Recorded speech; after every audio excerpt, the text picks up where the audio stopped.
Mrs. Slate? Here. Mrs. Stricker? Here. Mrs. Sullivan? Here. Okay, thank you. And we'll move on to public comment. Is there anybody for tax? Okay, welcome everyone. I'll go ahead, those who want to speak, I'll just call your name. You can come on, well, something set up. Oh, right here. Sit over Okay. here. Speak on here. You can sit in that seat. Ron Powell. And everybody can probably hear me, but I'm going to sit down just to distance myself. I was curious as to how you referred to the taxes being flat. We're one of them, and my wife and I own a few pieces of property in Fort Mitchell. We have one piece of property that's been reassessed already. We've owned that piece of property 40 years. I know property values have increased. It went up 33%. So I'm part of that new dollars that you see in your real estate. I'm curious how we compare with the 4% statute. The 4%, so how does this rate compare with last year? Are you right about the 4%? By the state statute, how much is it? It's a flat, so we're at a 96.3 rate last year. They're proposing a 96.3 rate this year. So, but it's above the 4% state statute, and you don't know how much it is? Oh, no, 4% would be way above. That would actually increase the rate. It'd be 100.6, Well, right? that's what I'm trying to find out. Yeah, no. So you're asking if we took the 4%, how much more you would have to pay? What would the rate be, I guess, yes. Do you have that spreadsheet, no, it's in your folder, It is in the the sheet folder. of the Hold on. different, Is that it? Yeah, right there. No, that one. Yeah, that's it. just bring it to You me. want to hear? Yeah, sure.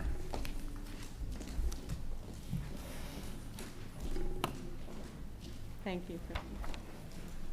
If the board took the 4%, it would be 98.9 instead of 96.3. I just got a document, I guess the same one you're reading from then.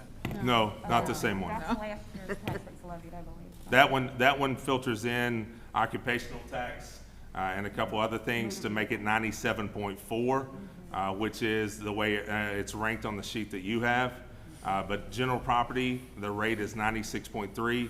If the board adopted the 4%, it would be 98.9. 98.9. Okay. And they can go up to the 4% without it being recallable. They No, chose I- not to do that and to keep it flat. I understand. Yeah. And I guess, do you happen to know, the other thing I'm curious of, tuition students. I mean, our family had tuition students. Sure. How is that rate set, and what is the current rate, just out of curiosity? It increased by $200 based on the fact that we'd increased taxes on the dime. So it's $3,800 per student per year. And it doesn't make any difference whether it's elementary or high school, it's a flat rate? Okay. Flat rate. All right, well, thank you. Thank you. Next, Jim Kiger.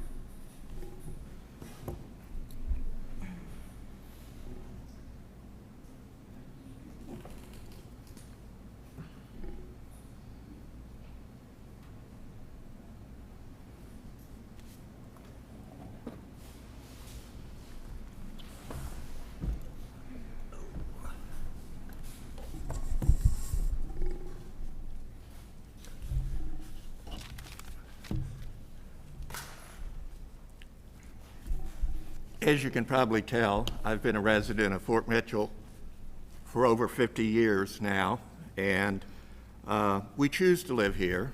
And I understand there is, as I watch property, there's a lot of people who choose to move in because of the great school, which is wonderful, and then they choose to move out. We choose to stay, which is important to us, and we want to continue for us to stay. It's not that people moving in and out is the same as you get when you get rental property where people are moving, but it is a problem that in some neighborhoods the turnover is pretty great. So I kind of want to just put that out there for the school board, because I know you all know that at one level, but at another level, you have to kind of understand the residents of us that have chosen to stay here, even though the rates keep escalating on it. I'm sure all the citizens in Fort Mitchell are proud of the school, things that they do, accomplishments and all that. But over the years, and I know the tax rate's the same, but I felt I still needed to come and talk, the tax rate has gone up. If we just look at from 2001, when it was 69.50, something like that, to now, it is, what it... 96.3, yes, sir. 96.30, right.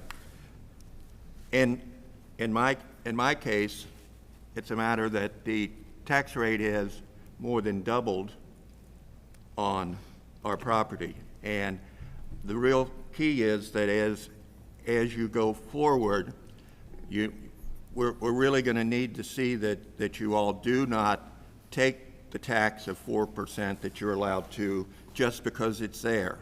And it's so tempting for anyone. It's almost like saying to someone, you can have a 4% raise every year, and you go into the boss and say, you know what, I won't take that 4% this year because I understand there's concerns and there's problems. So really look at it tightly, and it's really hard to cinch in. And people that know me know that I was in education for over 40 years, so my school was as big as your district, so I understand the things, but we also cinched in so that rates didn't have to go up from what they are now. I was gonna ask the other question is, I know that there's federal money that is coming to the schools through the, whatever they're calling it now. ESSER and CARES. Yes, Sir. and it came in already and it's coming again. Remember, that's a one-time shot, and don't go crazy with it. And I know if you don't spend it, you're gonna lose it, but there are some But things. the lucky thing for us, we didn't get much. Oh, well, So it was based on free and reduced lunch students, and that's a very small percentage here, so we didn't get a lot of federal money. you didn't. And what about the new coming? Or we don't know what that is, or it hasn't been? We're not projected to get any more. You're not really? Amazing. Okay. But if you do, kind of be really thin. And just remember when you look at the taxes, that as you look around, and of course in the room here, there are some of it, I won't point my constituents out that are pushing the age with me, but there are a lot of us out there, and a lot of them don't feel comfortable coming in and talking with you. And over the years, it's the first time I've ever come. I've never. Somebody on council can tell you I came to council a lot when they were taking the rate every time there was a chance, and they listened, and it really does help on it. So I appreciate it. Thank you for coming in. Thank you. Chris Corba?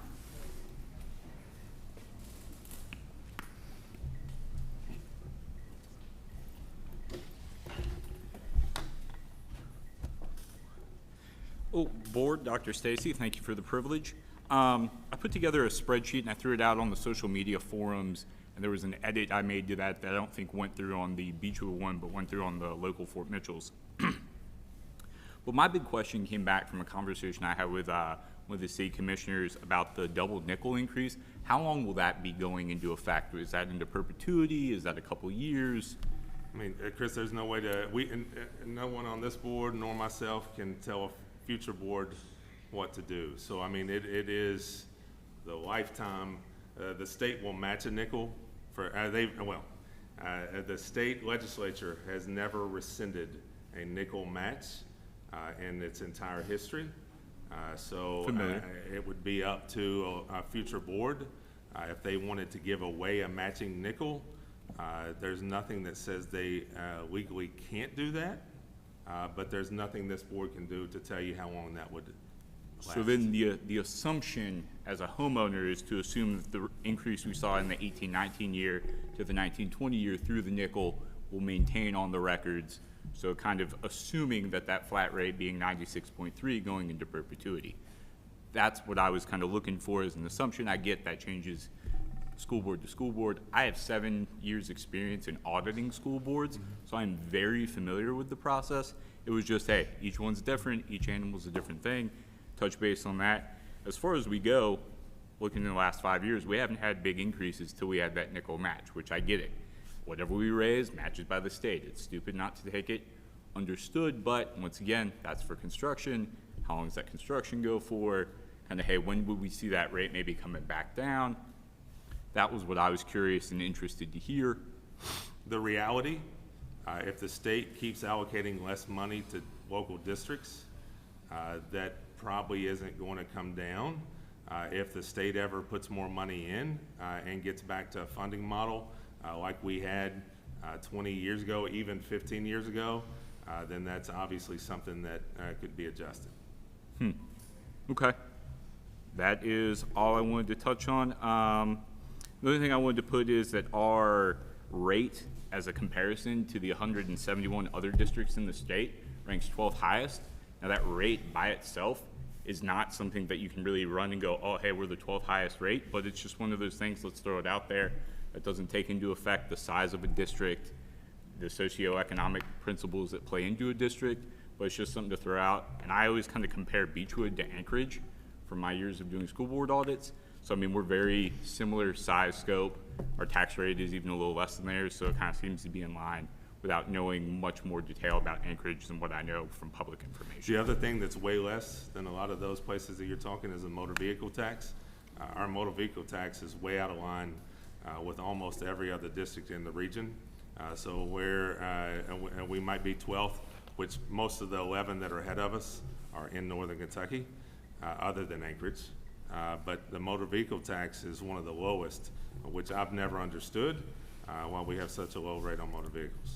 You know, it's like, and I pulled that detailed spreadsheet. Once again, I was like, I just pulled the real estate number, and then it breaks out tangible and Sure. motor vehicles off to the right. That, and two, we don't, aircraft is a big thing that can be registered or not. Those are usually not included. They are, I believe, in Boone County. They are in Jefferson. They're excluded, I think, in Warren County. But Yeah. anywhere there's an airport, they usually include them. Wherever there isn't one, they exclude them, even though legally you could own a plane in Fort Mitchell, even though it's not here. So, one of those things. But, yeah, that's all. I just wanted to bring those to the point. Thank you. All right, thank you. Bill Reese? Oh, okay. Thank you. Thank you for coming. Okay, on to our discussion and action agenda. Take a motion to adopt the tax rate of 96.3. I'll go ahead and make the motion for the adoption of the tax rate, same as prior year. I'll second. Somebody. Ready? Yeah, we're ready. Mrs. Berger? Yes. Dr. Savignano? Yes. Mrs. Slate? Yes. Mrs. Stricker? Yes. Mrs. Sullivan? Yes. Okay, we'll take a, motion carries, and we'll take a motion to make the agenda part of the official board minutes. I'll make the motion to make the agenda part of the official board minutes. Second. Mrs. Berger? Yes. Dr. Savignano? Yes. Mrs. Slate? Yes. Ms. Stricker? Yes. Mrs. Sullivan? Yes. Thank you. Okay, and we'll take a motion to adjourn. I'll make the motion to adjourn. Second. Oh, shoot. Yes. Yes. Mrs. Berger? Yes. Dr. Savignano? Mrs. Yes. Slate? Mrs. Stricker? Mrs. Sullivan? Yes. Sorry. Okay, I turned all it right, on too thank you. quick.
Regularly scheduled board meeting started for September 13th, 2021. Lori, would you like to? Yeah, Mrs. Berger? Yes, here.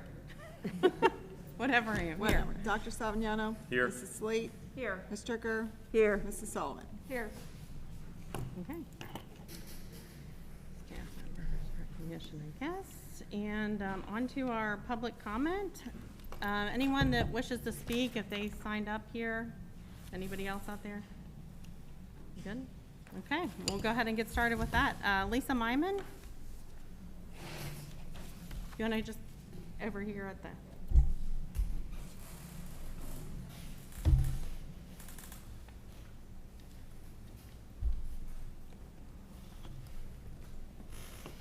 Thank you for letting us have some time here to just address a couple things. All I want to talk about is a little bit about the mask issue. I listened to the governor's briefing this afternoon, and Dr. Stack, here's a couple of quotes from Dr. Stack today. He said, "Never has it been more important for children to be masked indoors than it is right now." He said, "Indoor masking in a school setting should not be optional. Testing does not work without masking." He also said that our hospitals are on the brink of collapse. And while our dashboard looks like it's okay here, we know that people in our community right now are dying of COVID. There have been people within the last 2 weeks in Fort Mitchell that have died of COVID. And their children have been exposed, and, you know, unfortunately, many other people in the community have been exposed. And we have doctors that have come and spoken before the school board when this was last up for discussion, and at that point, it wasn't on the school board to make the decision. It was a statewide decision, and now SB1 has kind of put that right in your laps. We voted for you, and we expect you to make that decision to protect all the children. There are children in this school that cannot be immunized against COVID, and I get that, you know, even if they could be, some parents wouldn't immunize their children, while there are other children in this school that not only can't be immunized for COVID when it's available to them, they can't be immunized against it at all because they have other conditions that prevent them from being protected by a vaccine. So we have to do what we can to protect them. And I hope and I pray that you do that for right now, because this Delta variant is so out of control. And I know they put it in your lap, but we need to protect the people that can't protect themselves. And I get you have folks that want to make that decision for their child, that they don't want their child wearing a mask. There's no evidence a mask causes a child to have a physical problem in general. Now, there are exceptions, and a physician can make that decision if a child can't be masked or an adult can't be masked, but in general, most of these kids can be masked without any consequence to them that is negative. I just would like you to please consider what Dr. Stack said today. Never has it been more important for children to be masked indoors than it is right now. And, you know, this doesn't have to be forever, but please, while this is escalating, I think I really, really would appreciate if you guys would consider this today. Thank you. Thank you.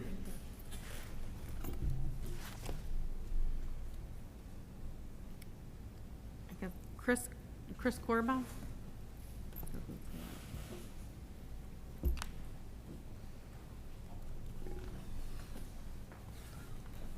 Ooh, howdy again, gang.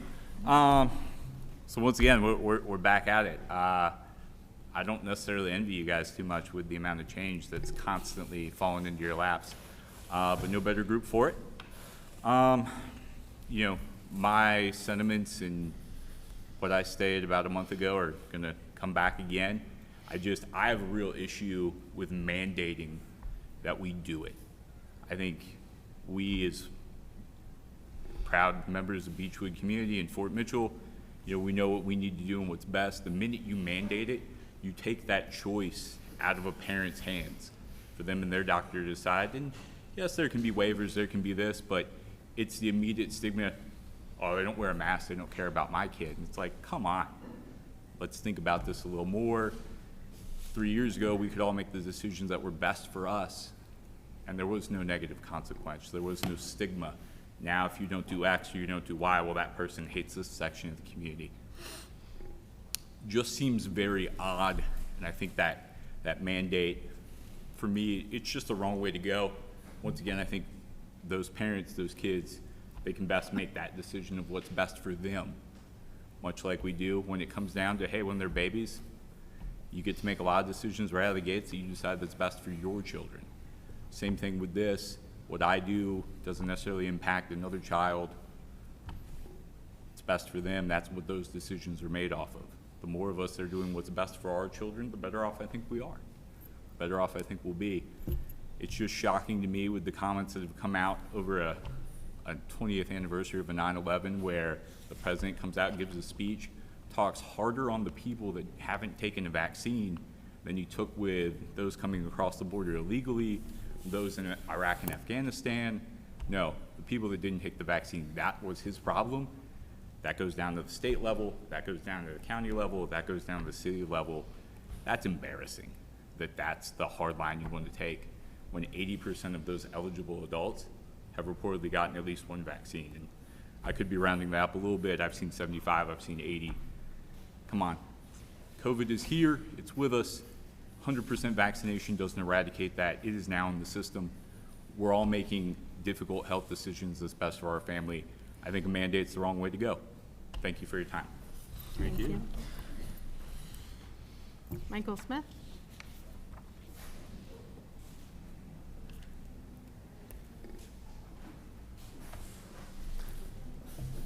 Thank you. I'll keep it under my time this time. I don't have much to say, but I'm along the same lines about mandating, and there's plenty of data out there that before 2020, before it was a political issue, there's plenty of studies and information out there showing masks are not effective and the dangers in some cases of wearing masks. So what masks do is they accomplish two things. First, they're a bridge to a vaccine mandate for kids. They're keeping them on the kids until they can get the shots mandated. In the spring, they pulled the mask off right after the shot got approved for the 12 to 15-year-olds. And then I read yesterday the Pfizer shot for 5 to 11-year-olds will be approved by Halloween. So it's a bridge to the vaccines. The other thing they are is a behavioral tool pushed by the teachers' unions. There's proof before the 2020 school year that the national teachers' unions wrote the CDC policy for return to school and the masking guidelines. That's all released in Freedom of Information emails. And then they did it again before this school year, helped to write the policy for that. For the dangers of mask, there was a study in Florida. 6 parents got their kids masks. They wore them for 5 to 8 hours in one day. They sent them to a lab at the University of Florida to have them tested. They also sent one of the kids' shirts as a control to see what came back on that. The analysis detected 11 alarmingly dangerous pathogens, including pneumonia, tuberculosis, meningitis, sepsis, food poisoning, Legionnaire's disease, several other toxic bacterias. The shirt, they found nothing on that. That was their control. It also found less dangerous pathogens, including ones that can cause fever, ulcer, acne, yeast infections, strep throat, Rocky Mountain spotted fever. There's big spikes across the country in RSV in kids, which lots of doctors are saying that's highly unusual to have that spike in the summertime. And what they're thinking is it's traced back to the mask mandates. On vaccines, there was a letter sent to the Kentucky legislators. Says we call on policymakers to protect the rights of employers to manage their affairs to use all tools available to stop this terrible disease. Vaccination is key to ending COVID-19, and we must preserve the rights of employers to make decisions that make the most sense for their business, staff, and customers. This includes the right to require vaccination as a condition of employment. 26 organizations signed off on that letter, including the Kentucky Association of School Superintendents, which I know you're a director of, Dr. Stacy. Another was the Kentucky School Boards Association, which Ms. Berger, I know that you're a director in that. So the thing that concerned me along that line is the email that the school sent out on Friday saying that our Beechwood leadership team is currently in communication with local health experts, local hospital officials, the Beechwood Board of Education to form a plan of action based on required parameters of SB1. The addition to this email that wasn't in last year's policy is the consultation with local hospitals. So I'm concerned a little bit with all the news regarding St. Elizabeth Hospital and the fact that they donated $100,000 to Beechwood in 2019 to use for program support. They've donated over $150,000 to the Kenton Board of Education, lots of money to the Boone Board of Education. So I hope that none of those donations have an undue influence on either the masking or the vaccine policies. Thank you. Thank you. Thank you. Brandon Clark?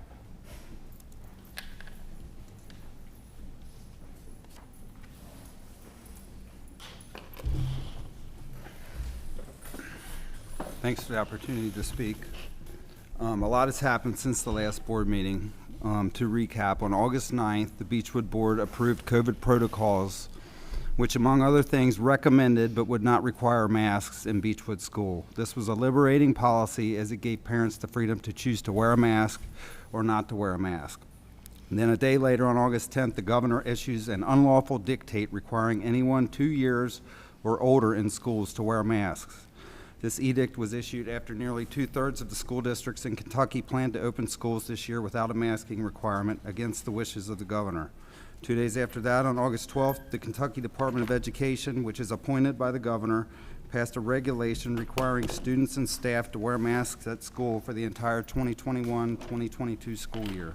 I'd argue that this was put into effect to hedge against the governor's mask dictate being ruled unlawful.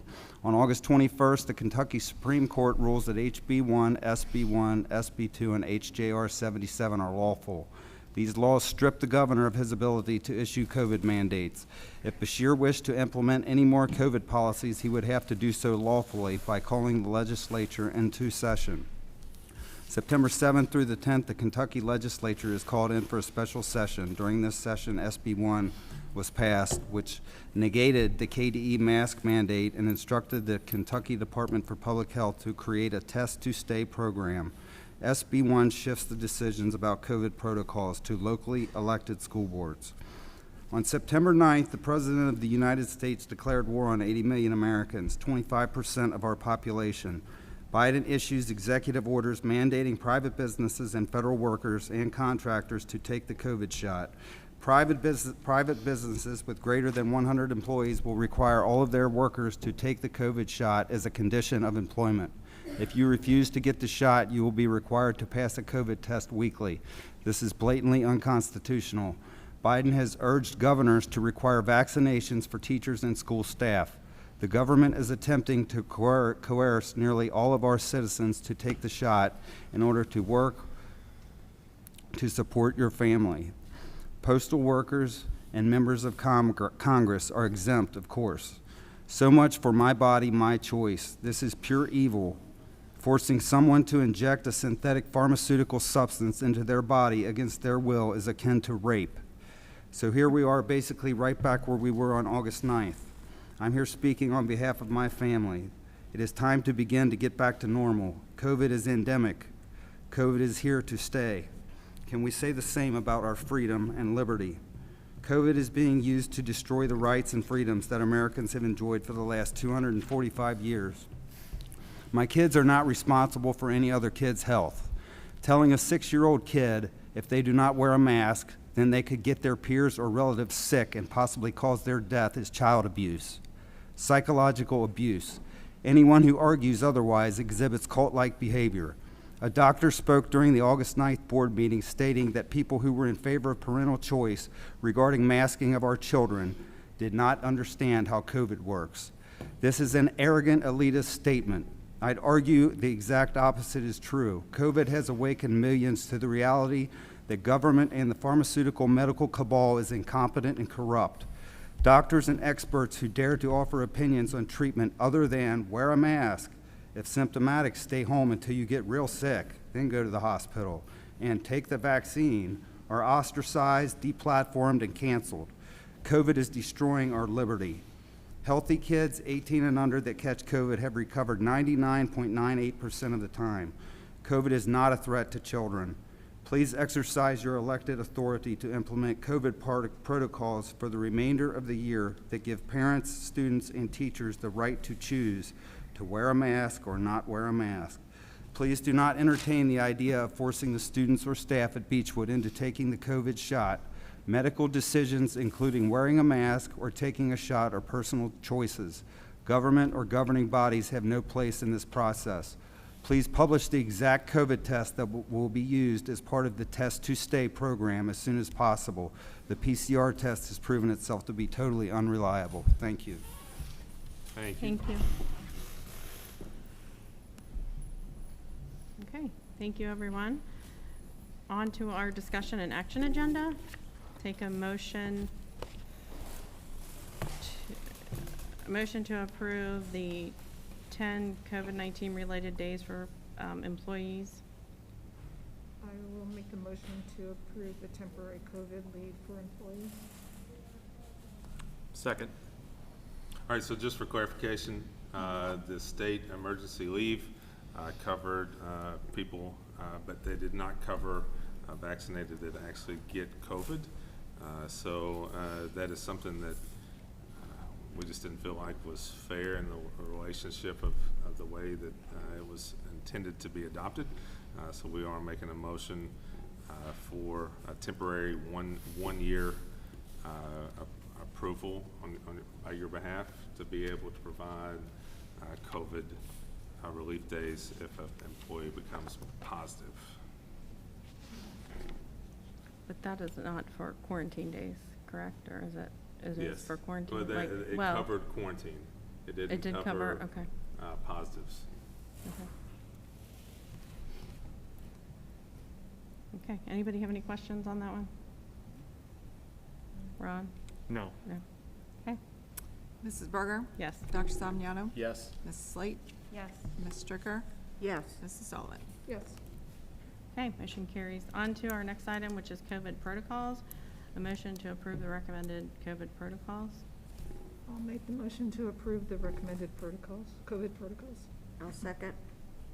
All right, as I've had conversations with each one of you, and I appreciate Mr. Clark going through the timeline, we got a notice officially in our hands on Friday, so September the 10th. In no way in good conscience can I put together a legal document in 3 days. So my COVID recommendation is to continue what we're doing to give us time to be able to call our public health committee together and to be able to get more input on exactly what Biden put out a statement on the 9th. We still don't even know how that relates to us as far as our employees. And we still have waiting for legal interpretations. However, I will say, whoever spoke, that does fall back on us. On our board meeting where we gave parental choice, we followed recommendations because that was legally where we needed to be. When the governor put in a mandate, we obviously we were forced to move to a mandate, and KBE put a mandate in on top of the governor's mandate. Now it is up to me to make a recommendation, and it is up to the Board of Ed to adopt, change, or not approve that recommendation. But there's no way I could have that in a legal format in 3 days' time. So currently that's my recommendation. I will have something to you after fall break and before the October meeting. It'll give me time for interpretations. Give me time to call together. I've talked to, currently, and I don't mind sharing this, I've talked to 9 doctors so far. over the weekend. I could get most of them, 3 attorneys. But all 3 attorneys give me their initial interpretation, but also say we need a little bit more input before we make a motion to a board to approve. The last thing I want to do is make a motion, and then the test to stay program comes back in 14 days. And I don't know what that's going to say. Also, we don't have interpretations from the federal guidelines. I don't know exactly what those are going to be.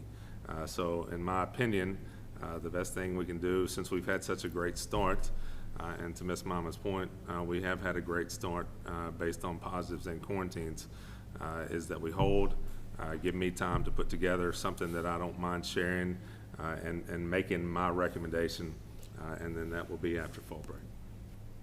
Which will be on the 11th, Yes. February 11th. I will have it to you before the 11th, but it'll also give me time. The times after fall break are typically our most, our lowest attendance rates are after fall break and after winter break.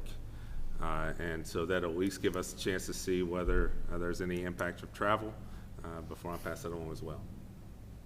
And then what are you looking at for like a turnaround time if we approve something on the 11th, like that next week? If you approve something, it goes into the next day. Okay. I mean, whatever you approve now becomes your local recommendation, and it would take effect the next day. And can you elaborate a little bit more on the test to stay procedure policy? What they're So I mean, proposing? the test to stay, we started that today.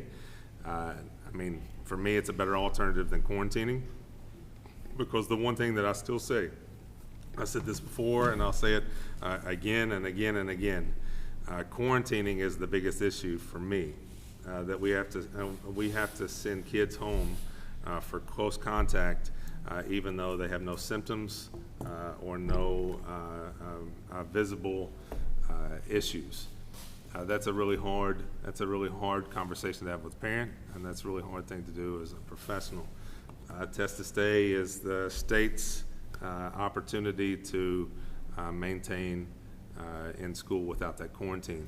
However, we are working on a separate topic for that to be a potential as well. And when I say we, regionally and state superintendents outside of KASS, have been working on a couple of different options as well. But even though we knew that this may come, the time frame and some of the parameters just didn't make it feasible.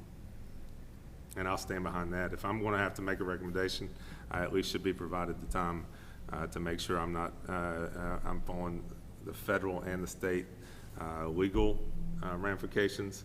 I don't know how test to stay is going to work yet. Is it going to give us reliable data? Is it not going to give us reliable data? But I will definitely have more data over the next few weeks to make those determinations. And where are they being sent to test for?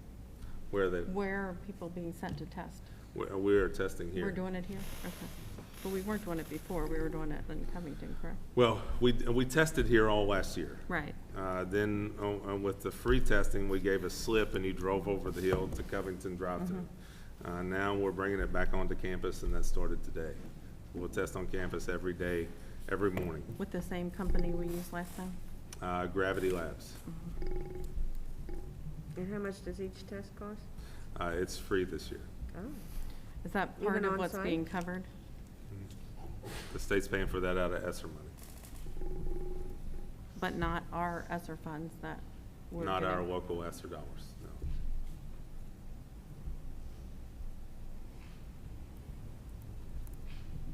Any other questions? Okay. No. I'll keep you posted. I am calling that public health committee that you all gave me the opportunity to form. I will be calling them together because I do feel like, and just not even by phone, I need more input from more entities, and not just one entity, but multiple entities. And we're fortunate to have multiple entities in the region. Okay. Does anybody have any other questions? No. Very good. Okay. Okay. Ready? Mrs. Berger? Yes. Dr. Savignano? Yes. Mrs. Slate? Yes. Ms. Stricker? Yes. Mrs. Sullivan? Yes. Okay, motion carries. On to our working budget for the school year. Take a motion to approve the working budget for 21-22 school year. I'll go ahead and make the motion to approve the working budget for the school year 2021-2022.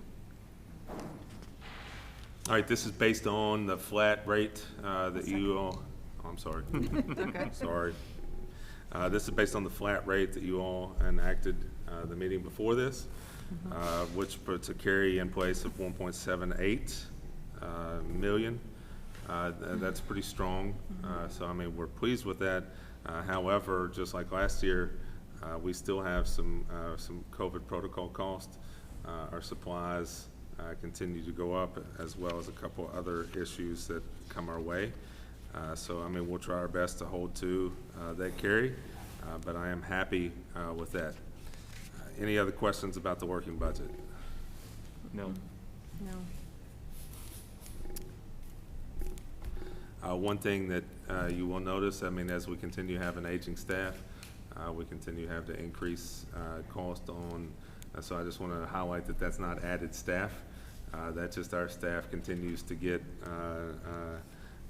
we have more teachers doing national board, we have more people getting their rank 1, which is a great thing, but that's where that's coming from, that is not added staff. What is the national board? Like, how many do we have?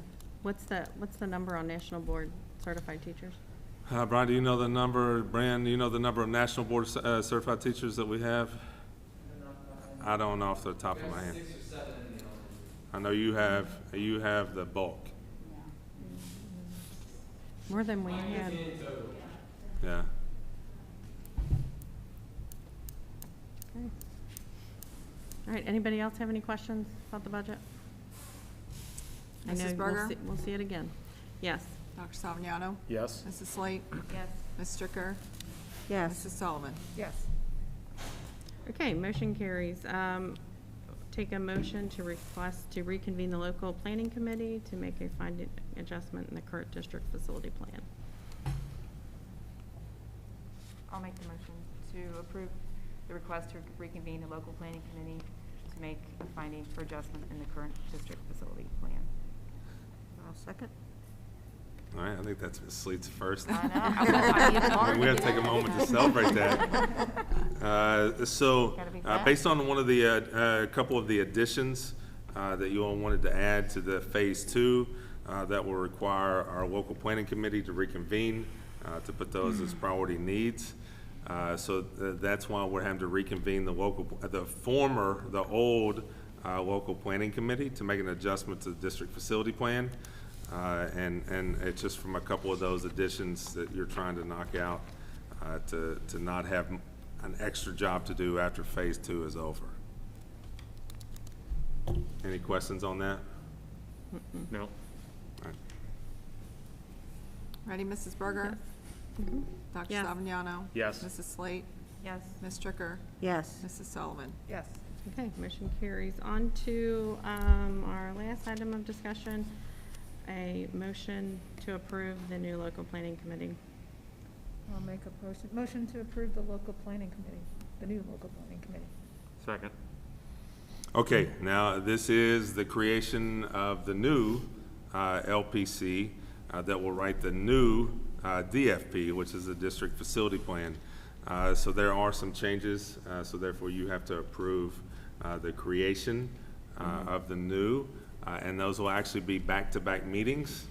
So the old planning committee will actually meet with the new planning committee, have the first part of the meeting on reconvening, and the second part of the meeting will be the training to move forward with the new DFP.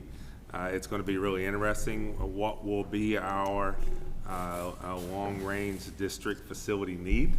I'm going to tell you right now, I'm going to do everything I can to put a parking garage in that new DFP. After all the construction's said and done, parking continues to be our Achilles heel. It's not getting any better with the more things we have here all at one time. Yeah. Yeah, I mean, it's a very active campus. Okay, anybody have any questions on that? No. Okay, Mrs. Berger? yes. Dr. Savignano? Yes. Mrs. Slate? Yes. Ms. Stricker? Yes. Mrs. Sullivan? Yes. Okay, motion carries on to our consent agenda. We'll take a motion to approve the consent agenda. I'll make Like the it is. motion to go ahead and approve the consent agenda. Second. All right, there's a couple of things I'd just like to point out that aren't typically on there. Number one, the band trip, that's just the regional BOA finals. You'll have a couple of those coming up. They'll probably next month submit the one for BOA in Indianapolis.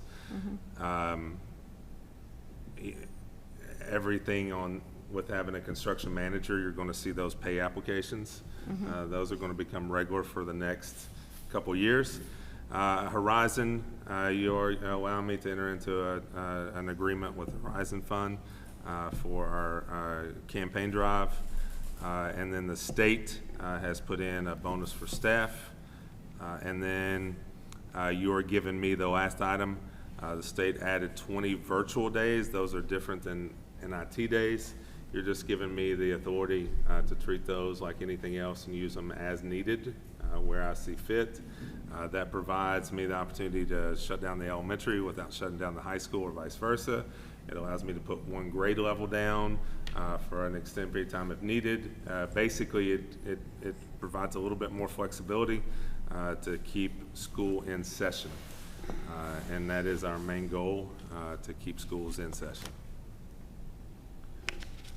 Any other questions about the consent agenda? No. The bonus for staff, that's the one that was in this recent one? Yeah, it just happened yesterday, but I went ahead and put it on the Okay. agenda. And then the one question for you all. Is it $100? $100? $100, yes. And the question for you all is whether or not you want to match that. If we have it on the agenda, you know, you can tell, right now would be great if that's something that you want to match. It's a small cost, and we have it in, you know, our funding. That's not going to be a problem. So, I mean, if I that's would like something to you want to suggest do, we match it. we'll be more than happy to do that. I would like to suggest we match it. All right. I don't know how Bears feels. Anybody A else? good idea. Yeah. I'm happy with that. All right. And how is it written? Is it written for anybody that's vaccinated? Any staff. Anybody that's vaccinated, not Yeah. just, you have to No, go get it? It is, I mean, it includes is people- from the state, and it's a bonus for vaccination status. Okay. So But that's all it is. it's not for, it's just for future vaccination, not Any, already. any staff member, any paid staff member. But it's not an incentive to go get vaccinated, it's you get this bonus if you are vaccinated. That is correct. Yeah. That seems fair. That's correct. All right, then I will make that happen.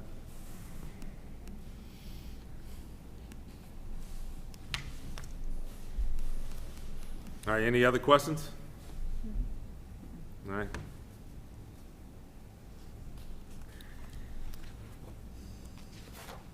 Everybody good? Any other questions? We need to vote on Or that need to one. vote? Oh, sorry. Mrs. Berger, I'm Yeah, sorry. That's okay. I'm Yeah. moving on to the next thing already. Dr. Yeah. Savignano? Yes. Mrs. Slate? Yes. Mrs. Stricker? Yes. Mrs. Sullivan? Yes. Sorry. Okay, motion carries. On to our superintendent's report. I'm going to bypass the finance report since the working budget is kind of our report on my side. Chrissy, is there anything else you need to add from your end? No. Okay.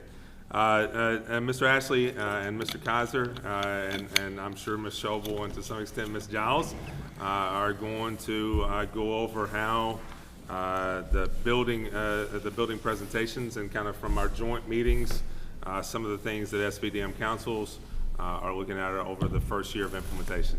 Yeah, just so people can hear. It doesn't help us any, but. Okay, I think I'm going to try to be as brief as possible with a lot of information. So you see up there, I don't know if you can see at home, but the Blueprint for Excellence. This is a work that has come on the tail end of the roadmap to excellence. So our 3-year strategic plan ended this summer. So we began our next new 3-year strategic plan. So a lot of the themes that occurred in the roadmap to excellence occur in this Blueprint for Excellence. Now, the reason we call it the Blueprint for Excellence is because a lot of the goals established, a lot of the work we're doing is tied to the construction project. This construction project ties directly to the curriculum and the expectations that we expect out of the things that are going to happen in the classroom. So the 5 goals, the themes of those 5 goals existed in the roadmap, our previous 3-year, and so those have continued on.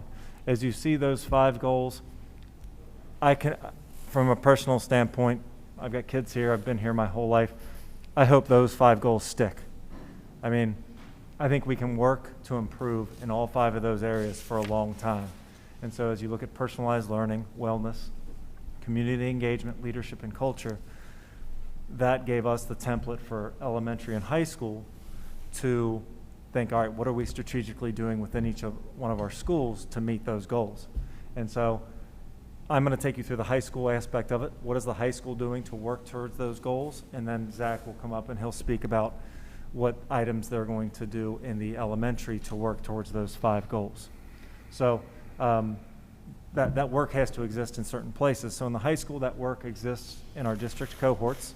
That also stands for what Zach is doing. So the high school and the elementary and all administration have teamed up to develop these district cohorts, and there are 5 of them. Each cohort is going to do a year-long study, investigation into best practices and implementation for next year. So what that means is the high school and the elementary staff have got together.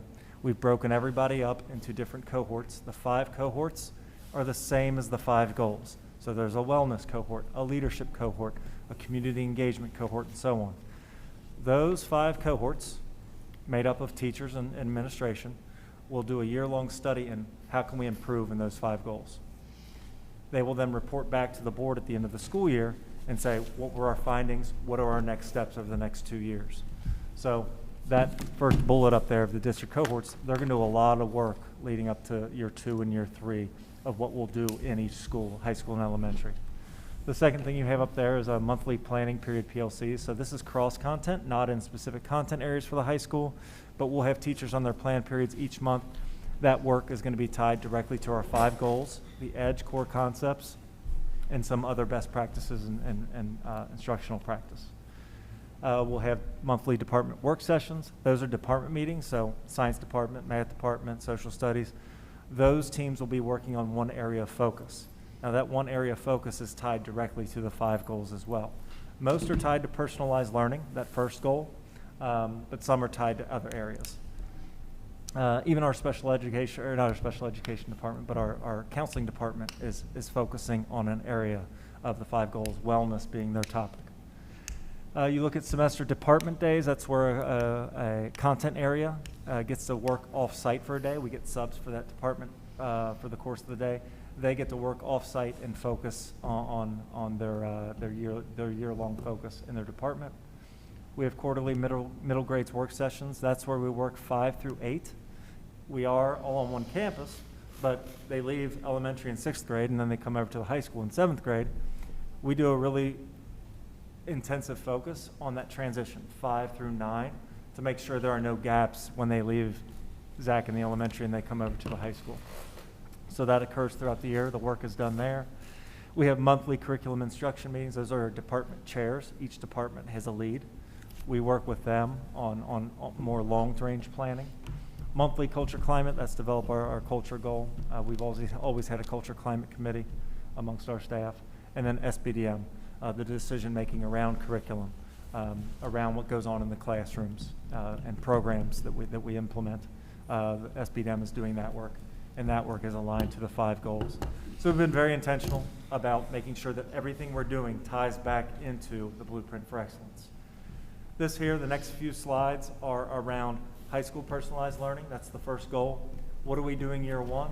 You can see a list of bulleted items that we're implementing. These things are going on right now this year. Year 2 and 3, primarily, all of that implementation, all of those detailed items that will go into year 2 and 3 will be driven by the cohort. So at the end of this year, when the cohort has done their year-long study, their year-long research, they're going to come with actionable items at the end of the school year and say, all right, here's how we see we can grow in personalized learning for the high school. we're going to then take that information and implement for year 2 and year 3. So they will drive a lot of that. Curriculum instruction will drive some of that work, admin and cabinet work. So there'll be other areas that will plug in, but the majority of majority of implementation for year 2 and year 3 will occur as determined by the cohorts over the course of this year. So that's personalized learning. High school leadership, there's things we're doing this year. It would take a half an hour to read through it all, but it's up here, this presentation. We can share this on the website tonight so you can go through it and look at to see what we're doing on the ground in the high school for year 1. Again, year 2, the leadership cohort will drive what we're going to do for year 2 and year 3. You have wellness. On the left, you have what we're implementing this year. Our counseling department is diving deep into our wellness, and there's a lot of initiative they're setting forth for this year. So some really great work is occurring in our wellness goal. Year 2 and 3, we have a wellness cohort. You can see that every goal has tied to one of those cohorts. Culture, same thing. We have some things we're implementing in the high school in the culture aspect, and then the culture cohort will drive year 2 and 3. Some of the things that are occurring in year 1 in all of these goals, some of those things will continue on year 2 and year 3. The cohort will drive new initiatives, new implementation. Then you have community engagement, things we're doing to increase community engagement. And what we've discussed is we have really, really high parent involvement at Beechwood. It's one of the greatest things about this place is the amount of parents that we have involved that are invested in not just the school, but the community itself. So our focus is how do we draw in, parents are really supportive. It's how do we draw in our community and our region, organizations, businesses, and that ties to our EDGE, which ties to our 5 goals. And you go back at the blueprint for what we're trying to build here as a school culture. A big emphasis on our community engagement is how do we draw in partners? How do we continue to draw in relationships and build upon those relationships that lead to those internships for senior year? So we're gonna, there's a big emphasis on that for our community engagement. Not what you typically see at other schools where it's like, we just want to get our parents up here and involved. I think we're beyond that. We're working at a higher level. I'm going to turn it over to Zach now. Similar concept, but I'll let Zach speak upon elementary specifics. Thank you. We let Justin go first because you have to talk a little bit more. On the foundational pieces of all the things, we're similar at the elementary school. It's really nice that all of this work dovetails together because you had a couple weeks back, we had a joint meeting, which I'm grateful for, the board and both SBDMs at the high school and elementary. For the first time since I've been here, we're all in the same room at the same time to discuss this. The 16-page version is available through the QR code. The one-pager we've put out already. Our SBDMs have seen some of the work and so are definitely involved and aware of many of the things that are going on already. So the structures at the elementary would be very similar to the high school, where the committee set up, the SBDM set up, department meetings or grade level meetings on our side. Many of those pieces are very similar on both sides of the building. If you look at year 1, year 2, year 3, again, as Justin mentioned, year 1 is a little bit more full of details, and we'll look to build in year 2 and year 3 on those cohort members and the teacher leadership that we rely on here. There will be some aspects of that as we move into years 2 and 3. So a little less clear, a little less defined, a little less specific, if you will. But again, I don't want to read all of the things like Justin mentioned. I'll just give one example. Personalized learning. We started this work already. We have team meetings this coming Thursday, for example, that will center around the core concept challenges that we've spoken about before, where we want to make a lot of the content digital, even for all the way down to kindergarten students. A lot of problem-based, problem solving, teaching critical thinking, teaching collaborative skills, teaching all that stuff as early as kindergarten. So there's a continuum all the way down for all of those skills that we're putting in place so that the kids will be successful at each transition, not only as they transition in the elementary school, but as they transition to the high school and then beyond that. So Thursday's team meetings around the core concepts, just to get a little bit in the weeds. The teachers have created some challenges, along with Ben Lusk, our curriculum guy. Admin has had some input. We've used professional development time for those things already.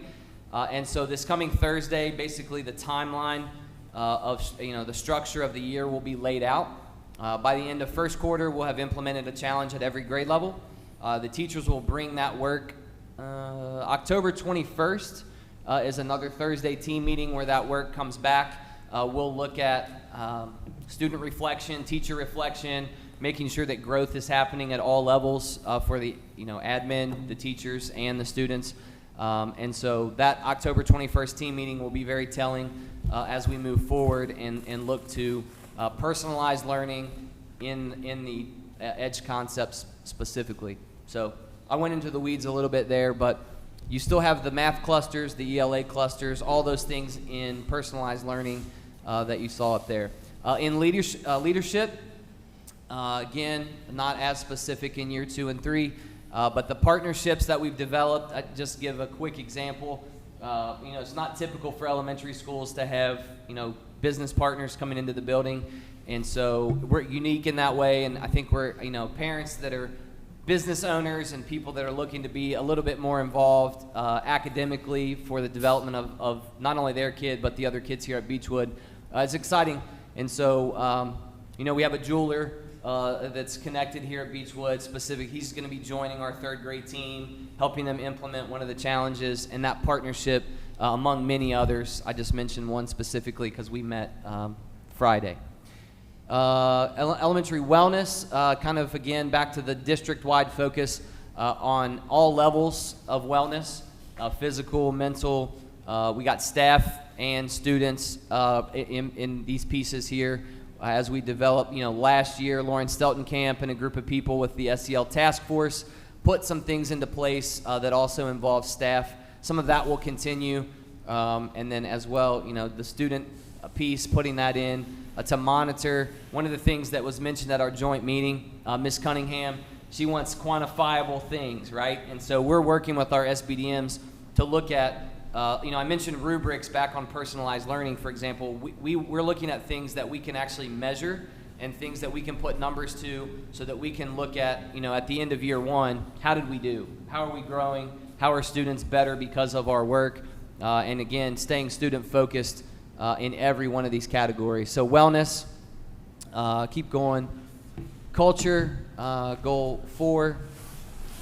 The 3 Ps, we talk about those things. Justin at the high school, re-emphasizes those every year. The Beechwood Way has not gone away. We're still focusing on everyone being leaders and learners. Accountability, professionalism, progressive mindset, keep going. Last one is community engagement. As Justin said, looking at ways to, staff elementary parties and have a good time, but also looking for ways to get feedback on how we're doing with communication, for example. And so, when we say quantifiable things, Ms. Cunningham brings that up in a joint meeting a couple weeks ago. One of the things for community engagement, putting out surveys, asking parents feedback, how are we doing, where can we improve, and through SBDM, putting structures and processes in place to make sure that those happen. We're holding each other accountable. And that goes from board to SBDM to admin to teachers to students, and that's the beauty of this whole thing, in my opinion. So that's the last one for me, I think. So I thought it was important after our joint meeting that they come back and share out. That presentation's been emailed to you guys, so you can go back and if you have any questions.